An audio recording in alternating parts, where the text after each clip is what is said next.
ನಮಸ್ಕಾರ. ಆರತಿ, ನೀನೀಗ ಬಹಳ ಬದಲಾಗಿದ್ಯಾ. ಮೊದಲು ನೀನು ಹೀಗಿರಲಿಲ್ಲ. ಏನೇ ಇದ್ದರೂ ನೇರವಾಗಿ ಮಾತನಾಡ್ತಿದ್ದೆ. ಈಗ ನಿನ್ನ ಮಾತುಗಳಲ್ಲಿ ಸಾವಿರಾರು ಬಾಣಗಳಿರುತ್ತವೆ. ಪ್ರತಿ ಮಾತಿನಲ್ಲಿಯೂ ಏನೋ ಮುಚ್ಚಿಡುವುದು. ಇಲ್ಲಿನ ವಿಷಯ ಅಲ್ಲಿ ಹೇಳುವುದು, ಅಲ್ಲಿನ ವಿಷಯ ಇಲ್ಲಿ ಹೇಳುವುದು. ಸಿಕ್ಕಿ ಹಾಕ್ಕೊಂಡ್ರೆ ಏನಾಗುತ್ತೆ ಅಂತ ಭಯವೂ ಇಲ್ವಾ? ಅದಕ್ಕೆ ಯಾವಾಗಲೂ ಟೆನ್ಷನ್ನಲ್ಲಿದ್ದೀಯಾ? ಏನು ನೀನು ಹೇಳೋದು? ನನಗೆ ಅರ್ಥ ಆಗಲಿಲ್ಲ. ನೇರವಾಗಿ ಸರಳ ಭಾಷೆಯನ್ನು ಉಪಯೋಗಿಸ್ತಿದ್ದೀನಿ. ನಿನಗೆ ಯಾಕೆ ಅರ್ಥ ಆಗ್ತಿಲ್ಲ ಅಂತ ಕ್ಲಿಷ್ಟವಾದ ಪದಗಳನ್ನು ಉಪಯೋಗಿಸಲಿಲ್ಲ ನಾನು. ನೀನು ಹೇಗೆ ಇಷ್ಟು ಚೆನ್ನಾಗಿ ಆ್ಯಕ್ಟಿಂಗ್ ಮಾಡೋದು ಕಲಿತುಕೊಂಡೆ? ಪ್ರತಿ ಕ್ಷಣವೂ ಅಭಿನಯ ಮಾಡ್ತಿದ್ಯಾ? ನಿನಗೆ ಬೇಸರ ಆಗೋಲ್ವಾ? ಅಭಿನಯದ ಗೂಡಿನಿಂದ ಹೊರಗೆ ಬಾ. ಡ್ರಾಮಾ ಸಿನಿಮಾದಲ್ಲಿ ಅಭಿನಯ ಮಾಡುವವರು ತಮ್ಮ ಸೀನ್ ಮುಗಿದ ಮೇಲೆ ಮೇಕಪ್ ತೆಗೆದು ನೆಮ್ಮದಿಯಾಗಿರ್ತಾರೆ. ನೀನು ನೋಡಿದರೆ ಮನೆಯಲ್ಲಿ ಆಟ ಆಡ್ತೀಯಾ? ನನ್ನ ಜೊತೆ ಮಾತನಾಡುವಾಗಲೇ ಒಂದು ರೀತಿ ಮಾತನಾಡ್ತೀಯಾ, ಬೇರೆಯವ್ರ ಜೊತೆ ಇನ್ನೊಂದು ರೀತಿ. ಯಾವಾಗ ನೋಡಿದರೂ ತಲೆನೋವು ಅಂತ ಹೇಳ್ತಾ ಇದ್ದೀಯಾ. ಇಷ್ಟೊಂದು ಟೆನ್ಷನ್ನಲ್ಲಿದ್ದರೆ ತಲೆನೋವು ಬರದೆ ಇನ್ನೇನಾಗುತ್ತೆ? ರಾಜೀವ್ ತಮ್ಮ ತಂಗಿ ಆರತಿಯ ಜೊತೆ ಮಾತನಾಡುತ್ತಿದ್ದರು. ಮಾತನಾಡ್ತಾ ಅವರ ಧ್ವನಿ ಹೆಚ್ಚಾಗುತ್ತಿತ್ತು. ಅವರ ಆಕ್ರೋಶ ಇನ್ನೂ ಹೆಚ್ಚಾಗುತ್ತಿತ್ತು. ಹಾಗೆ ಆದಾಗ ಮನೆಯಲ್ಲಿ ರುದ್ರತಾಂಡವವಾಗುತ್ತಿತ್ತು. ಆ ತಾಂಡವದಿಂದ ಏನು ಪ್ರಭಾವ ಉಂಟಾಗುತ್ತದೆ ಎಂದು ನಮಗೆ ತಿಳಿದಿಲ್ಲ. ಆದರೆ ಕೆಲವು ವಿಷಯಗಳು ಇಂದು ಅಗತ್ಯವಾಗಿ ಸ್ಪಷ್ಟವಾಗುವುದೆಂದು ನನಗೆ ತಿಳಿದಿತ್ತು.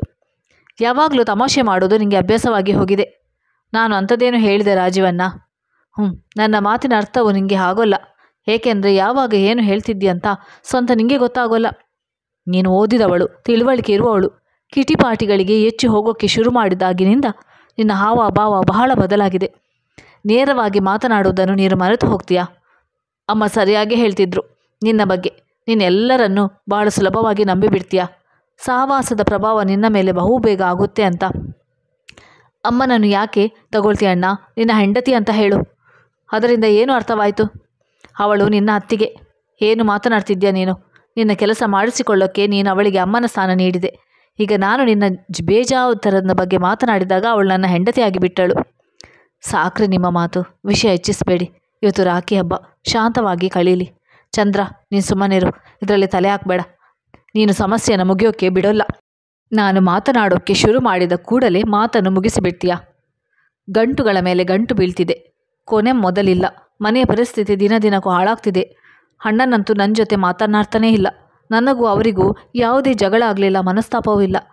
ಅವನ ಮನೆಯಲ್ಲಿ ಅವನಿದ್ದಾನೆ, ನನ್ನ ಮನೆಯಲ್ಲಿ ನಾನಿದ್ದೇನೆ. ಆಸ್ತಿ ಬಗ್ಗೆ ಯಾವುದೇ ಜಗಳ ಇತ್ಯಾದಿ ಇಲ್ಲ. ಫೋನ್ ಮಾಡಿದಾಗಲೂ ಅನ್ನ ಒಂದು ರೀತಿಯ ಸಿಡಿಮಿಡಿಯಲ್ಲಿ ಇರುತ್ತಾನೆ. ನನ್ನ ಮೇಲೆ ತುಂಬ ದೂರುಗಳಿರುವ ಹಾಗೆ ವರ್ತಿಸ್ತಾನೆ. ನಾವಿಬ್ಬರು ಗಂಡ ಹೆಂಡತಿ. ನಮ್ಮ ಕೆಲಸಗಳಲ್ಲಿ ಎಷ್ಟು ವ್ಯಸ್ತರಾಗಿದ್ದೀವಿ ಅಂದರೆ ವ್ಯರ್ಥವಾದ ವಿಷಯಗಳನ್ನು ಮಾತನಾಡೋಕ್ಕೆ ನಮಗೆ ಪುರುಸೊತ್ತಿಲ್ಲ. ಅಂತಹ ವಿಷಯಗಳೂ ಇಲ್ಲ. ನಿಮಗೇನು ಗೊತ್ತು? ಅವರಿಗೆ ಇರ್ಬೋದು. ಆರತಿ ನಿಧಾನವಾಗಿ ಹೇಳಿದಳು. ಇದ್ದರೆ ಅವನು ನನಗೆ ಹೇಳ್ಬೋದು. ಅವನು ನನಗಿಂತ ದೊಡ್ಡವನು. ನನ್ನ ಕಿವಿ ಹಿಂಡಿ ಹೇಳಿದರೆ ತಿಳಿದುಕೊಡ್ತೀನಿ. ಅವನಿಗೆ ಅಷ್ಟು ಅಧಿಕಾರ ಇದೆ. ಆದರೆ ಯಾಕೋ ಗೊತ್ತಿಲ್ಲ, ನನ್ನ ಜೊತೆ ಮಾತೇ ಆಡೋಲ್ಲ. ನನಗೆ ಉಸಿರು ಸಿಕ್ಕಿಕೊಳ್ತಿದೆ. ನೀನೇ ಅವನಿಗೆ ನನ್ನ ಮೇಲೆ ಏನೇನೋ ಹೇಳಿರಬೇಕು. ನೀನು ಹೀಗೆ ಮಾತನಾಡ್ತೀಯಂತ ನಿನಗೆ ಗೊತ್ತಾಗುವುದಿಲ್ಲ. ಅದರಿಂದ ನನಗೆ ಹಾಗೂ ಅವನಿಗೆ ಆಗಾಗ ತಲೆ ಕೆಡುತ್ತಿರ್ತದೆ. ನಾನು ಅವರಿಗೆ ಅಂಥದ್ದೇನು ಹೇಳಿದೆ? ನಿನಗೂ ಅವರಿಗೂ ಸರಿ ಹೋಗುವುದಿಲ್ಲ. ನೀನು ಅವರಿಗೆ ಗೌರವ ಕೊಡುವುದಿಲ್ಲ. ಅಮ್ಮ ಸತ್ತ ಮೇಲೆ ನೀವಿಬ್ಬರು ಬಹಳ ಉನ್ಮತ್ತರಾದಿರಿ. ನೆಂಟರ ಬಗ್ಗೆ ನಿಮಗೆ ಪರಿವೇ ಇರಲಿಲ್ಲ. ಆ ಕಡೆ ದೊಡ್ಡ ಅತ್ತಿಗೆಗೆ ಬಹಳ ಕಾಯಿಲೆ. ನೀನು ನೋಡಿ ವಿಚಾರಿಸಬೇಕು. ಹೋಗಲಿಲ್ಲ. ಅತ್ತಿಗೆಗೆ ಬೇಜಾರಾಗೋಲ್ವಾ? ನಾನೇ ಆಸ್ಪತ್ರೆಗೆ ಬೆಳಿಗ್ಗೆ ರಾತ್ರಿ ಊಟ ಕಳಿಸ್ತಿದ್ದೆ. ಈಗ ಬೆಚ್ಚಿ ಬೀಳುವ ಸರದಿ ನಮ್ಮದಾಗಿತ್ತು. ಇಬ್ಬರಿಗೂ ಮಾತೇ ಹೊರಡಲಿಲ್ಲ. ಆರತಿ ನಮಗೆ ಇದನ್ನು ಹೇಳಿಯೇ ಇರಲಿಲ್ಲ. ನೀನು ಯಾಕೆ ನಮಗೆ ಹೇಳಲಿಲ್ಲ? ನಾನು ಯಾಕೆ ಹೇಳಲಿ? ನಿಮಗೆ ಅಲ್ಲಿಗೆ ಹೋಗೋಕ್ಕೆ ಇಷ್ಟವಿಲ್ಲ. ಹೋದ ತಿಂಗಳು ಎಲ್ಲರೂ ಒಟ್ಟಿಗೆ ಅತ್ತೆ ಮಗಳ ಮದುವೆಗೆ ಹೋಗೋಣ ಅಂತ ನಾನು ನಿನಗೆ ಹೇಳಿದರೆ ನೀನು ಅಣ್ಣ ಹತ್ತಿಗೆ ಹೋಗ್ತಿದ್ದಾರೆ, ಎಲ್ಲರೂ ಹೋಗಿ ಏನು ಮಾಡೋದು ಅಂದೆ. ಅಂದರೆ ಅಣ್ಣ ಹತ್ತಿಗೆ ಹೋಗ್ತಿದ್ದಾರೆ, ಅದಕ್ಕೆ ನಾವು ಹೋಗುವುದು ಬೇಡ. ಅದೆಂತ ನೀನು ಅರ್ಥ ಕಟ್ಟಿದೆ? ಅದೇ ಅರ್ಥ ಇರ್ಬೋದು, ಆರತಿ ಹೇಳಿದಳು. ರಾಜೀವ್ ಆಶ್ಚರ್ಯದಿಂದ ಒಮ್ಮೆ ನನ್ನ ಮುಖ, ಇನ್ನೊಮ್ಮೆ ತಂಗಿಯ ಮುಖ ನೋಡತೊಡಗಿದರು. ಅವರಿಗೆ ಅಳು ಬರುವಂತಾಯಿತು. ಅವರ ಅಮ್ಮ ಸತ್ತ ನಂತರ ರಾಜೀವ್ಗೆ ಒಂದು ರೀತಿಯ ಶೂನ್ಯಭಾವ ಆವರಿಸಿತು. ಅಣ್ಣ ಹತ್ತಿಗೆಯರು ದೊಡ್ಡವರಂತೂ ಇದ್ದಾರೆ. ಅವರಿಬ್ಬರು ರಾಜೀವ್ರನ್ನು ಬಹಳ ಪ್ರೀತಿಸ್ತಾರೆ. ಈ ಆರತಿ ಅಣ್ಣ ತಮ್ಮಂದಿರ ಮಧ್ಯೆ ವಿಷ ಉಣ್ಣಿಸ್ತಿದ್ದಾಳೆ. ಅವಳಿಗೆ ಏನನ್ನಿಸ್ತಿದೆ? ಇಬ್ಬರ ಮಧ್ಯೆ ಜಗಳ ತಂದಿಟ್ಟು ಲಾಭ ಪಡೆಯಬಹುದು ಅಂತನಾ? ಅಣ್ಣ ಹತ್ತಿಗೆಯರ ಬೇಸರಕ್ಕೆ ಏನೋ ಕಾರಣ ಇದೆ. ಆದರೆ ಅತ್ತಿಗೆ ಅಂತೂ ಬಹಳ ಸರಳ ಸ್ವಭಾವದವರು. ಅವರಿಗೆ ನಮ್ಮ ಮೇಲೆ ಯಾವುದೇ ದೂರುಗಳು ಇರುವುದಿಲ್ಲ. ಏಕೆಂದರೆ ಜಗಳ ಆಡಲು ಕಾರಣಗಳೇ ಇಲ್ಲ. ನಾನು ಹೇಳಿದ ಮಾತುಗಳನ್ನು ನಿನ್ನದೇ ಆದ ವಿಧಾನದಲ್ಲಿ ಅನುವಾದ ಮಾಡಿ ಜಗಳ ತಂದಿಡುವುದು ಯಾಕೆ? ನೀನು ನಮ್ಮ ತಂಗಿ, ರಾಖಿ ಕಟ್ಟೋಕ್ಕೆ ಬಂದಿದ್ಯಾ. ಅದಕ್ಕೆ ನಿನ್ನನ್ನು ಅವಮಾನಿಸೋಕ್ಕೆ ಇಷ್ಟಪಡೋಲ್ಲ. ರಾಖಿ ಕಟ್ಟಿಬಿಡು, ಹೋಗ್ತಾ ಇರು. ಮನೆಯಿಂದ ಹೋಗು ಅಂತ ಹೇಳ್ತಿದ್ಯಾ? ಹಾಗಾದರೆ ರಾಖಿ ಕಟ್ಟುವುದು ಬೇಡ ಬಿಡು. ಮನಸ್ಸಿನಲ್ಲಿ ಪ್ರೀತಿ ಇಲ್ಲದಿದ್ದರೆ ಈ ದಾರದ ಅಗತ್ಯವಾದರೂ ಏನು? ಕಾಲನ್ನು ಅಪ್ಪಳಿಸುತ್ತಾ ಆರತಿ ಹೊರಟು ಹೋದಳು. ರಾಜೀವ ತಂಗಿಯನ್ನು ತಡೆಯಲಿಲ್ಲ. ನಾನು ಆಶ್ಚರ್ಯದಿಂದ ಮೂಕಳಾಗಿದ್ದೆ. ಈ ವಿಷಯಗಳನ್ನು ಯಾವ ಯಾವ ರೀತಿ ರೂಪಾಂತರಗೊಳಿಸಬಹುದೆಂದು ನನಗೆ ತಿಳಿದಿರಲಿಲ್ಲ. ಇಷ್ಟು ಹೊತ್ತು ಮಾತನಾಡಿದೆಲ್ಲ ಯಾವ ಯಾವ ಕತೆಗಳ ರೂಪ ತಾಳುತ್ತೋ ಗೊತ್ತಿಲ್ಲ. ನಾನು ನಾದಿನಿಯ ಹಿಂದೆ ಓಡಿದೆ. ಆದರೆ ರಾಜೀವ್ ಕೈ ಹಿಡಿದು ನಿಲ್ಲಿಸಿದರು. ಹೋದರೆ ಹೋಗಲಿ ಬಿಡು ಆ ಮಂತರೇನ. ಕನಿಷ್ಠ ಅನುಮಾನದ ಬೀಜ ಯಾರು ಬಿತ್ತಿದ್ದಾರೆಂತ ಗೊತ್ತಾಯಿತು. ಯಾವಾಗಲೂ ನಗು ನಗುತ್ತಾ ಮಾತನಾಡುತ್ತಿದ್ದ ಅಣ್ಣ ಅತ್ತಿಗೆ ಈಗೇಕೆ ಮುನಿಸಿಕೊಂಡಿದ್ದಾರೆಂತ ಅರ್ಥ ಆಗಿರಲಿಲ್ಲ. ಅವಳು ನಿಮ್ಮ ತಂಗಿ. ನಮ್ಮ ಮನೆಯಿಂದ ಅಳುತ್ತಾ ಹೋದಳು. ನಮ್ಮಮ್ಮ ಹೇಳ್ತಿದ್ರು, ಮನೆ ಮಗಳು ಅಳುತ್ತಾ ಹೋದರೆ ಅಪಶಕುನ ಅಂತ. ನಾನು ನಿಮಗೆ ಹೇಳಿದ್ದೆ, ಇವತ್ತು ಪ್ರೀತಿಯಿಂದ ಕಳೀಲಿ ಅಂತ. ನೀವು ಕೇಳಲಿಲ್ಲ. ಅನ್ಯಾಯವಾಗಿ ತೊಂದರೆ ಅನುಭವಿಸಿದ್ದಾಯಿತು. ತೊಂದರೆಗೆ ಹೆದರಿದ್ರೆ ಇನ್ನಷ್ಟು ಹೆಚ್ಚು ಹೆದರಿಸುತ್ತೆ. ಒಂದು ಬಾರಿ ಬಾಯಿ ತೆರೆಯಲೇಬೇಕಾಗಿತ್ತು. ಮುಳ್ಳನ್ನು ಮುಳ್ಳಿನಿಂದಲೇ ತೆಗೆಯಬೇಕು. ನೀನು ಹೆದರಬೇಡ. ಆರತಿಗೆ ಬುದ್ಧಿ ಕಲಿಸಬೇಕು. ನಮ್ಮ ಮೇಲೆ ಕೋಪಿಸ್ಕೊಳ್ಬಹುದು. ಅಣ್ಣನಿಗೆ ಅವಳ ಬಗ್ಗೆ ಗೊತ್ತಾದರೆ ಇನ್ನೊಂದು ಸಾರಿ ಅವಳ ಜೊತೆ ಮಾತನಾಡೋಲ್ಲ. ಇದೇ ಸ್ವಭಾವ ಮುಂದುವರಿಸಿದರೆ ಕೊನೆಗೆ ಅವಳ ಜೀವನ ನರಕವಾಗುತ್ತದೆ. ರಾಜೀವ್ ಸರಿಯಾಗಿ ಹೇಳಿದ್ದರು. ಜಗಳದಿಂದ ಅಥವಾ ಕಷ್ಟಗಳಿಂದ ಮನುಷ್ಯ ಎಷ್ಟು ಹೆದರುತ್ತಾನೋ ಕಷ್ಟಗಳು ಅವನನ್ನು ಅಷ್ಟೇ ಹೆದರಿಸುತ್ತವೆ. ರಾಜೀವ್ ಶಾಂತ ಮನಸ್ಸಿನವರು. ಅವರು ವ್ಯರ್ಥವಾಗಿ ಯಾರೊಂದಿಗೆ ಮನಸ್ತಾಪ ಮಾಡಿಕೊಳ್ಳುವವರಲ್ಲ. ಸ್ವಲ್ಪ ತೊಂದರೆ ಅನುಭವಿಸಿಯೂ ಒಂದು ವೇಳೆ ಶಾಂತಿ ಸಿಕ್ಕರೆ ಅವರಿಗೆ ಅದು ಸರಿ ಎನಿಸುತ್ತದೆ. ಆದರೆ ಶಾಂತಿಗಾಗಿ ಇಷ್ಟು ಗುಲಾಮರಾಗುವುದು ನರದೌರ್ಬಲ್ಯ ಉಂಟು ಮಾಡುತ್ತದೆ. ಮನುಷ್ಯ ಕೊಂಚ ಉಳಿಸಲು ಕೊಂಚ ಕಳೆದುಕೊಳ್ಳಬೇಕಾಗುತ್ತದೆ. ಆದರೆ ಕೊಂಚ ಉಳಿಸಿ ಎಲ್ಲವನ್ನು ಕಳೆದುಕೊಳ್ಳುವುದೇಕೆ? ನನ್ನ ನಾದಿನಿ ಆರತಿ ಮದುವೆಗೆ ಮುಂಚೆ ಬಹಳ ಒಳ್ಳೆಯವಳಾಗಿದ್ದಳು. ಇಬ್ಬರು ಅಣ್ಣಂದಿರು ಅವಳನ್ನು ಬಹಳ ಪ್ರೀತಿಯಿಂದ ನೋಡಿಕೊಳ್ಳುತ್ತಿದ್ದರು. ನಮ್ಮ ಅತ್ತೆ ಸತ್ತ ಮೇಲೆ ಅಣ್ಣಂದಿರು ಅವಳನ್ನು ಮಗಳಂತೆ ನೋಡಿಕೊಳ್ಳುತ್ತಿದ್ದರು. ಈಗ ಅವಳೇ ಹುಳುವಿನಂತಾಗಿ ಸಂಬಂಧಗಳ ಮಹತ್ವವನ್ನೇ ಅರಿತಿಲ್ಲ. ನಮ್ಮಪ್ಪ ಅಮ್ಮ ನಮಗೆ ಇದೇ ಆಸ್ತಿ ಬಿಟ್ಟು ಹೋದರು. ಜಮೀನುಗಳನ್ನು ಇತ್ಯಾದಿ ಜಗಳಕ್ಕೆ ಕಾರಣವಾಗುವ ಆಸ್ತಿ ಇರಲಿಲ್ಲ. ಭಾವ ತಾವು ಖರೀದಿಸಿದ ಚಿಕ್ಕ ಮನೆಯಲ್ಲಿ ವಾಸವಾಗಿದ್ದರೆ ನಾವು ನಮ್ಮ ಆಫೀಸ್ ಕ್ವಾರ್ಟರ್ಸ್ನಲ್ಲಿದ್ದೇವೆ. ರಾಜೀವ್ ರಿಟೈರ್ ಆಗುವವರೆಗೆ ಅದು ನಮ್ಮದಾಗಿರುತ್ತದೆ. ನಾವು ಭಾವ ಅತ್ತಿಗೆಯರೊಂದಿಗೆ ಜಗಳ ಆಡುವ ಪ್ರಸಂಗವೇ ಇರಲಿಲ್ಲ. ಅತ್ತಿಗೆ ನನಗೆ ತಾಯಿಯಂತೆಯೇ ಅನ್ನಿಸ್ತಾರೆ. ಅವರು ಆಸ್ಪತ್ರೆಯಲ್ಲಿ ನರಳುತ್ತಿದ್ದಾರೆ. ನಮಗೆ ತಿಳಿಯಲೇ ಇಲ್ಲ. ಕನಿಷ್ಠ ಭಾವನಾದರೂ ನಮಗೆ ತಿಳಿಸಬಹುದಿತ್ತು. ಹೇಳಿದ್ದರೆ ನಾನಾಗಲಿ ರಾಜೀವ್ ಆಗಲಿ ಹೋಗಿ ನೋಡದೇ ಇರುತ್ತಿದ್ದೇವೆಯಾ? ನಡಿ ಚಂದ್ರ, ಬೇಗ ರೆಡಿಯಾಗು. ನಾವು ಈಗಲೇ ಅಣ್ಣ ಅತ್ತಿಗೆ ಬಳಿ ಹೋಗಬೇಕು. ಹಾಳಾದ ಹುಡುಗಿ ನಮಗೆ ಬಹಳ ತೊಂದರೆ ಕೊಟ್ಟಳು. ರಾಜೀವರ ಗಡಿಬಿಡಿ ನ್ಯಾಯಯುತವಾಗಿಯೇ ಇತ್ತು. ಅವರ ನಿರ್ಧಾರ ನನಗೆ ಸರಿ ಅನಿಸಿತ್ತು. 1 ಗಂಟೆಯಲ್ಲಿ ನಾವು ಭಾವ ಅತ್ತಿಗೆಯರ ಎದುರಿನಲ್ಲಿದ್ದೆವು. ಅತ್ತಿಗೆ ಕಾಯಿಲೆಯಿಂದ ಹಾಸಿಗೆ ಹಿಡಿದಿದ್ದರು. ಭಾವ ಅತ್ತಿಗೆಗೆ ತಿಂಡಿ ತಿನ್ನಿಸ್ತಿದ್ದರು. ನಮ್ಮನ್ನು ಕಂಡು ಇಬ್ಬರಿಗೂ ಆಶ್ಚರ್ಯವಾಗಿತ್ತು. ಅವರು ಬೆವರಿನಿಂದ ಭಾವುಕರಾಗಿದ್ದರು. ಬಾಬಾ ಬನಿಯನ್ ಮತ್ತು ಪೈಜಾಬ್ನಲ್ಲಿದ್ದರು. ಬೆವರಿನಿಂದ ತೊಯ್ದು ಹೋಗಿದ್ದರು. ವಿಪರೀತ ತಾಪವಿತ್ತು ಹವಾಮಾನದಲ್ಲಿ ಹಾಗೂ ನಮ್ಮ ಸಂಬಂಧಗಳಲ್ಲಿ. ನಾವು ಭಾವ ಅತ್ತಿಗೆಯರಿಗೆ ನಮಸ್ಕಾರ ಮಾಡಿದೆವು. ಚೆನ್ನಾಗಿರಿ, ದೇವರು ಒಳ್ಳೆಯದು ಮಾಡಲಿ. ಭಾವ ಪದಗಳನ್ನು ಸೇರಿಸಿ ನಿಧಾನವಾಗಿ ಮಾತನಾಡಿದರು. ಆದರೆ ಅತ್ತಿಗೆಗೆ ಮಾತುಗಳೇ ಹೊರಡಲಿಲ್ಲ. ಅವರು ಮಲಗಿದೆಡೆಯಿಂದ ಕೈ ಚಾಚಿದರು. ರಾಜೀವರ ದುಃಖ ಎಷ್ಟು ಗಾಢವಾಗಿತ್ತೆಂದರೆ ತಾವೇ ಅತ್ತಿಗೆಯ ಕೈ ಹಿಡಿದು ಮಗುವಿನಂತೆ ಅಳತೊಡಗಿದರು. ಏನಾಯಿತು ರಾಜೀವ್? ಅರೆ, ನಾನಿನ್ನು ಬದುಕಿದ್ದೀನಿ, ಕ್ಷೀಣ ಸ್ವರದಲ್ಲಿ ಅತ್ತಿಗೆ ಹೇಳಿದರು. ಅವರ ಮಾತಿನಲ್ಲಿ ಕೋಪವೂ ಇತ್ತು, ಪ್ರೀತಿಯೂ ಇತ್ತು. ಸಾಕು ರಾಜೀವ್, ಇದೇನು ಮಗು ಥರ ಅಳ್ತಿದ್ಯಾ? ಭಾವ ತಮ್ಮನ ಭುಜ ತಟ್ಟುತ್ತಾ ಸುಮ್ಮನಾಗಿಸಲು ಪ್ರಯತ್ನಿಸಿದರು. ನಮ್ಮ 4 ಜನರ ಕಣ್ಣೀರು ಕೋಡಿಯಾಗಿ ಹರಿಯಿತು. ನಾನು ಅಡಿಗೆ ಮನೆಗೆ ಹೋಗಿ ತಿಂಡಿ ಕಾಫಿ ಮಾಡಿದೆ. ಎಲ್ಲರೂ ಒಟ್ಟಿಗೆ ತಿಂಡಿ ತಿಂದರು. ಭಾವ ಕೈಯಲ್ಲೂ ರಾಖಿ ಇರಲಿಲ್ಲ. ಆರತಿಯ ಹೆಸರನ್ನು ನಾವಿದುವರೆಗೂ ಪ್ರಸ್ತಾಪ ಮಾಡಿರಲಿಲ್ಲ. ಅತ್ತಿಗೆಗೆ ಹುಷಾರಿಲ್ಲವೆಂದು ಒಬ್ಬ ಮಿತ್ರನಿಂದ ತಿಳಿಯಿತೆಂದು ರಾಜೀವ್ ಹೇಳಿದರು. ನಾನು ಮಧ್ಯಾಹ್ನದ ಅಡುಗೆ ತಯಾರಿಸಿದೆ. ನಂತರ ಅತ್ತಿಗೆಗೆ ಸ್ನಾನ ಮಾಡಿಸುವ ತಯಾರಿ ಮಾಡತೊಡಗಿದೆ. ಇಷ್ಟು ದಿನಗಳಾಯಿತು, ಒಂದು ಫೋನ್ ಮಾಡಲಿಲ್ಲ ನೀವು. ನಾವಿಬ್ಬರು ಇಲ್ಲಿಂದಲೇ ಆಫೀಸ್ಗೆ ಹೋಗಿ ಬರ್ತೇವೆ. ನಾವೇನು ಪರಕೀಯರ ನಿಮಗೆ? ರಾಜೀವ್ ದೂರಿದಾಗ ಅತ್ತಿಗೆ ನಕ್ಕರು. ಆರತಿಯ ಹೆಸರು ಯಾರೂ ಎತ್ತಲಿಲ್ಲ. ಅತ್ತಿಗೆಯೂ ಎತ್ತಲಿಲ್ಲ. ಬಹುಶಃ ಆರತಿ ಒಂದು ಸೂಕ್ಷ್ಮ ಪದರವಾಗಿತ್ತು. ಅದರ ಸುತ್ತಮುತ್ತ ಎಲ್ಲವೂ ಕಂಡು ಬರುತ್ತಿತ್ತು. ನಾವು ಮಾತ್ರ ಕಣ್ಣು ಮುಚ್ಚಿಕೊಂಡಿದ್ದೆವು. ಸಂಜೆಯಾಯಿತು. ಭಾವ ಮತ್ತು ಅತ್ತಿಗೆ ನಿಶ್ಚಿಂತರಾಗಿದ್ದರು. ಇಲ್ಲಿಂದಲೇ ಆಫೀಸ್ಗೆ ಹೋಗಿ ಬರುವುದರಿಂದ ರಾಜೀವ್ಗೆ ಬಹಳ ದೂರ ಆಗುತ್ತೆ. ಆಫೀಸ್ಗೆ ನೀವಿಬ್ಬರಿಗೆ ತೊಂದರೆ ಆಗುತ್ತೆ ಚಂದ್ರ. ಹೌದು ಅತ್ತಿಗೆ, ಕಷ್ಟವಾಗುತ್ತೆ. ಆದರೆ ನಿಮ್ಮನ್ನು ಹೀಗೆ ಬಿಟ್ಟು ಹೋದರೆ ಪಶ್ಚಾತ್ತಾಪ ಆಗುತ್ತಲ್ಲ, ಅದಕ್ಕೆ ಏನು ಮಾಡೋಣ? ನಮಗೆ ಕಷ್ಟವಾಗುತ್ತೆ ಅಂದರೆ ಇನ್ಯಾರು ಮಾಡೋರಿದ್ದಾರೆ?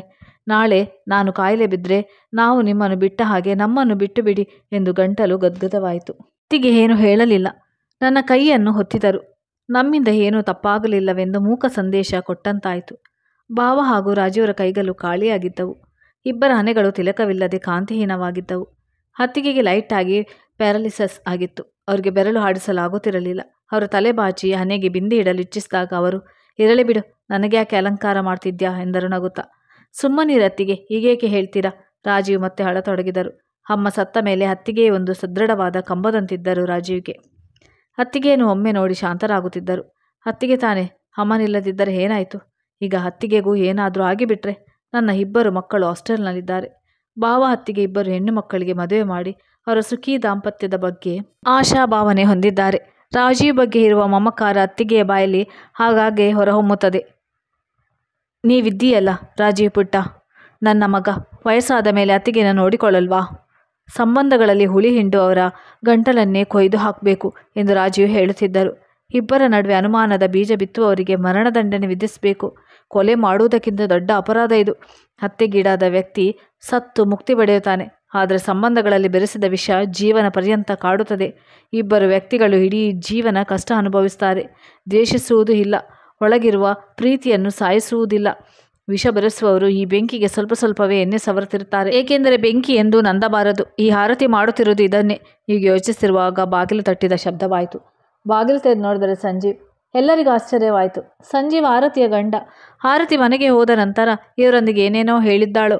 ನಮ್ಮ ಹುಡುಗಿಯ ವಿರುದ್ಧವೇ ಮಾತನಾಡಬೇಕಾಗಿದೆ ಎಂದು ನಾನು. ಅಳಿಯನ ಎದುರು ಮಗಳು ಕೆಟ್ಟವಳು ಎಂದು ದೂರಲು ಸಾಧ್ಯವೇ? ಸಂಜೀವ್ ಎಲ್ಲರನ್ನೂ ತನ್ನಲ್ಲಿ ಕಣ್ಣಿಟ್ಟು ನೋಡುತ್ತಿದ್ದರು. ಸ್ವಲ್ಪ ಹೊತ್ತು ಹಾಗೆ ನೋಡಿದ ನಂತರ ಭಾವ ಅತ್ತಿಗೆಯರಿಗೆ ನಮಸ್ಕರಿಸಿ ಆರೋಗ್ಯ ವಿಚಾರಿಸಿದರು. ನಾವು ಸಪ್ಪಗೆ ನಕ್ಕೆವು. ಯಾವುದೇ ಕ್ಷಣದಲ್ಲಿ ಬಿರುಗಾಳಿ ಬೀಸಬಹುದೆಂಬ ಶಂಕೆಯಿಂದ ಗಾಬರಿಯಾಗುತ್ತಿತ್ತು. ಹಾಗೆ ನೋಡಿದರೆ ರಾಜೀವ್ ಶಾಂತ ಮನಸ್ಸಿನವರಾಗಿದ್ದರು. ಆದರೆ ಶಾಂತ ಮನಸ್ಸಿನ ವ್ಯಕ್ತಿ ಸಹನೆ ಕಳೆದುಕೊಂಡು ಸಿಡಿದಾಗ ಸಂಬಂಧಗಳಲ್ಲಿ ಬಿರುಕು ಮೂಡುತ್ತದೆ. ನಿಮ್ಮಿಬ್ಬರ ಕೈಗಳು ಖಾಲಿ ಇವೆ. ರಾಖಿ ಕಟ್ಟಿಸಿಕೊಳ್ಳಿಲ್ವಾ? ಆರತಿ ಬರಲಿಲ್ವಾ ಇನ್ನೋ? ಸಂಜೀವ್ ಪ್ರಶ್ನೆ ಎಲ್ಲೋ ಒಂದು ಕಡೆ ನಮ್ಮ ಪ್ರಶ್ನೆಯಾಗಿತ್ತು. ನಾವಿಬ್ಬರು ಸುಮ್ಮನಿದ್ದೆವು. ಎಲ್ಲರ ಮುಖ ಪೆಚ್ಚಾಗಿತ್ತು. ರಾಜೀವ್ ಅಣ್ಣನ ಮುಖವನ್ನೇ ನೋಡುತ್ತಿದ್ದರು. ನಂತರ ಇದ್ದಕ್ಕಿದ್ದಂತೆ ಭಾವ ಹೇಳಿದರು, ನಮ್ಮ ತಂಗಿ ಈಗ ಮುಂಚಿನಂತೆ ಸರಳವಾಗಿಲ್ಲ ಸಂಜೀವ್. ನಿಮ್ಮ ಮನೆಗೆ ಸೇರಿದ ಮೇಲೆ ಅವಳ ಅಂತಸ್ತು ಹೆಚ್ಚಾಗಿ ಬಿಟ್ಟಿದೆ. ಸಣ್ಣ ಪುಟ್ಟ ನೆಂಟರನಂತೂ ಅವಳು ನಿಕೃಷ್ಟವಾಗಿ ನೋಡ್ತಾಳೆ. ಅವಳು ಬರದೇ ಇರುವುದು ಒಳ್ಳೆಯದು. ನಮ್ಮ ಸಂಬಂಧಗಳು ಅಷ್ಟೊಂದು ಬಲಹೀನವಾಗಿಯೇ ಇಲ್ಲ. ನಾವು ಹೀಗೇ ಇರುವರು, ಇಲ್ಲಿಯೇ ಇದ್ದೇವೆ. ನನ್ನ ತಮ್ಮನ ಹೆಂಡತಿ ನನಗೆ ಇಲ್ಲೇ ಈಗಲೇ ರಾಖಿ ಕಟ್ಟಿಬಿಡುತ್ತಾಳೆ. ಸಂಬಂಧಗಳಲ್ಲಿ ನಾವು ನಮ್ಮವರಂತ ಇಲ್ಲದಿದ್ದ ಮೇಲೆ ಈ ರಾಖಿ ಕಟ್ಟುವ ಸಂಪ್ರದಾಯ, ಶಾಸ್ತ್ರಗಳು ಇತ್ಯಾದಿಗಳ ಅಗತ್ಯವೇ ಇರುವುದಿಲ್ಲ. ಸಂಪ್ರದಾಯಗಳಿರುವವರು ಸಂಬಂಧಗಳನ್ನು, ಸ್ನೇಹವನ್ನು ಗಾಢವಾಗಿ ಮಾಡೋಕ್ಕೆ. ಹಾಗೇನಿಲ್ಲ ಭಾವ, ನೀವು ತಪ್ಪು ತಿಳಿದುಕೊಂಡಿದ್ದೀರಿ. ರಾಜೀವ್ನ ವಿರುದ್ಧ ಯಾವ ಮಾತನ್ನು ನಾನು ಕೇಳೋಲ್ಲ. ಸಂಜೀವ್, ತಪ್ಪು ತಿಳ್ಕೊಬೇಡಿ. ಆರತಿ ನಮ್ಮ ಸ್ವಂತ ತಂಗಿ. ಅವಳನ್ನು ಬಹಳ ಪ್ರೀತಿಯಿಂದ ಬೆಳೆಸಿದ್ದೇವೆ. ಆದರೆ ಅವಳು ನಾವಿಬ್ಬರು ಅಣ್ಣಂದಿರಿಗಿಂತ ಬಹಳ ದೊಡ್ಡವಳಾಗಿ ನಮಗೆ ಬುದ್ಧಿ ಹೇಳಿದ್ದಾಳೆ. ಭಾವ, ಇದರಲ್ಲಿ ಅವಳ ತಪ್ಪೇನೂ ಇಲ್ಲ, ನಮ್ಮ ಮನೆಯವರದೇ ತಪ್ಪು. ಅದರ ಪ್ರಭಾವ ಅವಳ ಮೇಲೆ ಹೆಚ್ಚಾಗಿದೆ. ನಮ್ಮ ಮನೆಯಲ್ಲಿ ಕೆಲವು ಪದ್ಧತಿಗಳು ನಮಗೆ ಇಷ್ಟವಿಲ್ಲ ಅಂತ ಅವಳಿಗೆ ಮೊದಲೇ ಹೇಳಿದ್ದೆ. ಆದರೆ ಅವಳು ನಮ್ಮ ಮನೆಯವರ ಅಭ್ಯಾಸಗಳಿಗೆ ಹೊಗ್ಗಿ ಹೋದಳು. ನಮ್ಮ ಮನೆಯಲ್ಲಿ ನನ್ನ 2 ತಂಗಿಯರ ಹಸ್ತಕ್ಷೇಪ ತುಂಬ ಇದೆ. ಅದು ನನಗೆ ಸುತರಾಮ್ ಇಷ್ಟವಿಲ್ಲ. ಆದರೆ ಅಪ್ಪ ಅಮ್ಮ ಅವರಿಗೆ ತಿಳುವಳಿಕೆ ಹೇಳಲಿಲ್ಲ. ಅವರನ್ನೇ ಪ್ರೋತ್ಸಾಹಿಸಿದರು. ನಮ್ಮ ಮನೆಯಲ್ಲಿ ಒಂದು ಬೆಡ್ಶೀಟ್ ಕೊಳ್ಳಬೇಕಾದರೂ ತಂಗಿಯರಿಗೆ ಇಷ್ಟವಾದದನ್ನೇ ಆರಿಸಿ ತರುತ್ತಾರೆ. ದೊಡ್ಡ ಸೊಸೆ ಆರಿಸಿದರೂ ಹೆಣ್ಣು ಮಕ್ಕಳು ಇಷ್ಟಪಡದಿದ್ದರೆ ಅದನ್ನು ತಿರಸ್ಕರಿಸಲಾಗುತ್ತದೆ. ನಾನು ಅಪ್ಪ ಅಮ್ಮನಿಗೆ ನಿಧಾನವಾಗಿ ಹೇಳಿದೆ, ಈಗ ಹೇಗೋ ಅತ್ತಿಗೆ ಮನೆಗೆ ಬಂದಿದ್ದಾರೆ, ಅವರ ಸೆಲೆಕ್ಷನ್ ಫೈನಲ್ ಆಗಬೇಕಂತ. ಆದರೆ ಅವರು ನನ್ನ ಸಲಹೆಯನ್ನು ಕಿವಿಯ ಮೇಲೆ ಹಾಕಿಕೊಳ್ಳುವುದಿಲ್ಲ. ಆರತಿ ಇದನ್ನೆಲ್ಲವನ್ನು ನೋಡುತ್ತಿದ್ದಳು. ಅದನ್ನು ಬೇಗನೆ ಕಲಿತುಕೊಂಡಳು. ಮೊದಲು ಸರಳವಾಗಿದ್ದ ಆರತಿಗೆ ತನ್ನ ತಂಗಿಯರು ಹೇಗೆ ಅತ್ತಿಗೆಯನ್ನು ಕೀಳಾಗಿ ಕೊಳ್ಳಬೇಕೆಂದು ಕಲಿಸಿದರು. ಆರತಿ ಮೇಲೆ ಇನ್ನೊಬ್ಬರ ಪ್ರಭಾವ ಬಹಳ ಬೇಗ ಆಗುತ್ತೆ ಅಂತ ನಿಮಗೂ ಚೆನ್ನಾಗಿ ಗೊತ್ತು. ಸಂಜೀವರ ಕಣ್ಣುಗಳು ತುಂಬಿ ಬಂದವು. ಅವರ ಮುಖದಲ್ಲಿ ಅಪರಾಧ ಪ್ರಜ್ಞೆ ಇತ್ತು. ಅವಳು ತಾನು ಕಲಿಸಿದ್ದನ್ನು 2 ಅಣ್ಣಂದಿರ ಮೇಲೆ ಪ್ರಯೋಗಿಸತೊಡಗಿದಳು. ಯಾವತ್ತಾದರೂ ಒಂದು ದಿನ ಹೀಗೆ ನಡೆಯುತ್ತಂತ ನನಗೆ ಭಯ ಇತ್ತು. ರಾಜೀವ್ ಇವತ್ತು ಆರತಿನ ತರಾಟೆಗೆ ತೆಗೆದುಕೊಂಡ್ರು. ನಾನಿಷ್ಟು ಧೈರ್ಯವನ್ನು ಎಂದೂ ಮಾಡಲಾಗಿಲ್ಲ. ನನ್ನ ಜಗಳಗಂಟಿ ತಂಗಿಯರನ್ನು ವಿರೋಧಿಸಲಾಗಲಿಲ್ಲ. ಅಮ್ಮನನ್ನು ಖುಷಿಪಡಿಸ್ತೀನಿ, ತಂಗಿಯರನ್ನು ಖುಷಿಪಡಿಸ್ತೀನಿ. ಆದರೆ ಅಣ್ಣ ಅತ್ತಿಗೆಯರನ್ನು ಎಂದೂ ಖುಷಿಪಡಿಸಲಾಗಲಿಲ್ಲ. ಸಣ್ಣ ಸಣ್ಣ ವಿಷಯಗಳಲ್ಲೂ ತಂಗಿಯರ ಹಸ್ತಕ್ಷೇಪ ನಮ್ಮ ಮನೆಯ ಶಾಂತಿ, ನೆಮ್ಮದಿ ಕದಡುತ್ತದೆ. ಕೋಣೆಯಲ್ಲಿ ಸ್ವಲ್ಪ ಹೊತ್ತು ಮೌನ ಆವರಿಸಿತು. ಸಂಜೀವರ ಮಾತುಗಳಲ್ಲಿ ಸಂಪೂರ್ಣ ಸತ್ಯ ಹೊರ ಬಂದಿತ್ತು.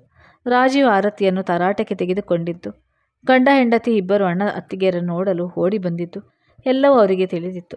ಅತ್ತಿಗೆ ಇದೆಲ್ಲ ನಿಜವೇ ಎಂದು ಕೇಳುವಂತೆ ನನ್ನತ್ತ ನೋಡಿದರು. ನಾವೆಲ್ಲ ಮಾತನಾಡದೆ ನಿಂತಿದ್ದೆವು. ಆರತಿಯ ವಿರುದ್ಧ ಮಾತನಾಡುವುದು ನಮಗೆ ಶೋಭೆವಂತದಾಗಿರಲಿಲ್ಲ. ಸಂಜೀವರ ನೋವು ಅರ್ಥವಾಗುವಂಥದ್ದೇ. ರಾಜೀವ್ ಮಾಡಿದ್ದು ಸರಿಯಾಗೇ ಇತ್ತು. ಕನಿಷ್ಠ ಆರತಿಗೆ ತಾನು ಮಾಡಿದ್ದು ಸರಿಯಲ್ಲ. ತಾನು ಹದ್ದು ಮೀರ್ತಿದ್ದೀನಿ ಎಂದು ತಿಳಿಯಿತು. ಪಾಪ, ಅವಳೇನು ಮಾಡೋಕ್ಕೆ ಸಾಧ್ಯ? ನಮ್ಮ ಮನೆಯಲ್ಲಿ ಅವಳ ಮಾತು ನಡೆಯುವುದಿಲ್ಲ. ಅದಕ್ಕೆ ಅವಳು ನಿಮ್ಮಿಬ್ಬರ ಮನೆಗಳನ್ನು ಆರಿಸಿಕೊಂಡಳು, ಸಂಜೀವ್ ಹೇಳಿದರು. ಕೆಲವು ಕ್ಷಣಗಳು ಕಳೆದವು. ಸಂಜೀವ್ ಅತ್ತಿಗೆ ಕೈ ಹಿಡಿದು ಸಂತೈಸಿದರು. ನಿಮ್ಮ ಮನೆಯಲ್ಲಿ ಸಂಬಂಧ ಬೆಳೆಸಿದ ಮೇಲೆ ನೀವಿಬ್ಬರ ಅಣ್ಣ ತಮ್ಮಂದಿರ ಪ್ರೀತಿ ಕಂಡು ನನಗೆ ಬಹಳ ಖುಷಿಯಾಗ್ತಿತ್ತು. ಅತ್ತಿಗೆ, ನೀವು ರಾಜೀವರನ್ನು ನಿಮ್ಮ ಮಗನಂತೆ ನೋಡಿಕೊಳ್ಳುತ್ತಿದ್ದದ್ದು ಸಹ. ನನ್ನ ಅತ್ತಿಗೆಯಂತೂ ಸದಾ ಒತ್ತಡದಲ್ಲಿರುತ್ತಾರೆ, ಖಿನ್ನತೆಯಿಂದ ಕೂಡಿರುತ್ತಾರೆ. ನಾನೆಂದೂ ಅವರ ಮಗನಾಗಿರಲಿಲ್ಲ. ಅವರಿಗೆ ಮಕ್ಕಳಿಲ್ಲ. ಹಗಲು ರಾತ್ರಿ ಅದರ ಬಗ್ಗೆ ಗೊಣಗಾಡ್ತಾ ಇದ್ದಾರೆ. ಇವತ್ತು ನೀವು ಯಾವ ರೀತಿ ನಿಮ್ಮ ತಂಗಿಗೆ ಬುದ್ಧಿ ಕಲಿಸಿದ್ದೀರೋ ಅದರಿಂದ ನನಗೆ ಬಹಳ ಧೈರ್ಯ ಬಂದಿದೆ. ಶಾಂತಿ ಸ್ಥಾಪನೆಗಾಗಿ ಒಮ್ಮೊಮ್ಮೆ ಜಗಳ ಗಲಾಟೆ ಮಾಡಬೇಕಾಗುತ್ತದೆ. ಈಗ ನಮ್ಮ ಮನೆಯಲ್ಲೂ ಅದೇ ಆಗುತ್ತದೆ. ಕೆಲವು ಹಳೆಯ ಪದ್ಧತಿಗಳನ್ನು ಬದಲಾಯಿಸ್ತೇನೆ. ಆಗಲೇ ಹೊಸ ರೀತಿ ನೀತಿ ಶುರುವಾಗುತ್ತದೆ. ನೀವು ಆರತಿಯ ಮೇಲೆ ಇದೇ ಕೋಪ ಮುಂದುವರಿಸಿ. ಅದೇ ಅವಳಿಗೆ ಸರಿಯಾದ ಚಿಕಿತ್ಸೆ. ನಮ್ಮ ಮನೆಯಲ್ಲಿ ನಾನು ಅದೇ ಚಿಕಿತ್ಸೆ ಕೊಡ್ತೀನಿ. ಅದರಿಂದ ಬರುವ ವರ್ಷದ ರಾಖಿ ಮತ್ತು ಇತರ ಹಬ್ಬಗಳು ಆನಂದವಾಗಿ ಕಳೆಯುತ್ತವೆ. ನನ್ನ ತಂಗಿಯರು ತವರು ಮನೆಗೆ ಬಂದಾಗ ತಮ್ಮ ಹದ್ದು ಮೀರಲ್ಲ. ಅತ್ತಿಗೆ, ನಾನು ನಿಮ್ಮ ಕ್ಷಮೆ ಕೇಳಲು ಬಂದಿದ್ದು. ಹಾಗೆ ಹೇಳಬೇಡಿ ಸಂಜೀವ್. ಭಾವ ಕೂಡ ಅಳುತ್ತಿದ್ದರು. ಸಂಜೀವರನ್ನು ಭುಜ ಹಿಡಿದು ನಿಲ್ಲಿಸಿ ಅಪ್ಪಿಕೊಂಡರು. ಸಂಜೀವ್, ಕಾಯಿಲೆ ಬಂದರೆ ರೋಗಿಗೆ ಕಹಿಯಾದ ಔಷಧಿ ಕೊಡಬೇಕಾಗುತ್ತದೆ. ಅದರರ್ಥ ನಾವು ರೋಗಿಯನ್ನು ದ್ವೇಷಿಸ್ತೇವೆ ಎಂದಲ್ಲ ಎಂದರು. ಮುಂದೆ ಏನಾಗಬಹುದು? ಸಂಜೀವ್ ತಮ್ಮ ಮನೆಯಲ್ಲಿನ ಪದ್ಧತಿಗಳನ್ನು ಬದಲಾಯಿಸುವುದರಲ್ಲಿ ಯಶಸ್ವಿಯಾಗುತ್ತಾರೋ ಎಂದು ನನಗೆ ಸಂದೇಹವಿದೆ. ಏಕೆಂದರೆ ಅನೇಕ ವರ್ಷಗಳಿಂದ ಮುಂದುವರಿಸಿಕೊಂಡು ಬಂದಿರುವ ಪದ್ಧತಿಗಳು ಅಷ್ಟು ಬೇಗ ಬದಲಾಗುವುದಿಲ್ಲ. ಸಂತೋಷವೆಂದರೆ ಆರತಿ ಸರಿಯಾದ ಮನುಷ್ಯನ ನಿಯಂತ್ರಣದಲ್ಲಿರುತ್ತಾಳೆ. ಸಂಜೀವ್ ಆಗಾಗ್ಗೆ ಅವಳನ್ನು ನಮ್ಮ ಮನೆಗೆ ಕರೆದುಕೊಂಡು ಬರುತ್ತಾರೆ. ಹಾಗೂ ಅವಳನ್ನು ಅದೇ ಹಿಂದಿನ ಸರಳ ರೂಪದಲ್ಲಿ ಬದಲಾಯಿಸುತ್ತಾರೆ. ಧನ್ಯವಾದಗಳು ಸ್ನೇಹಿತರೆ, ನನ್ನ ಕತೆ ಕೇಳಿದ್ದಕ್ಕಾಗಿ.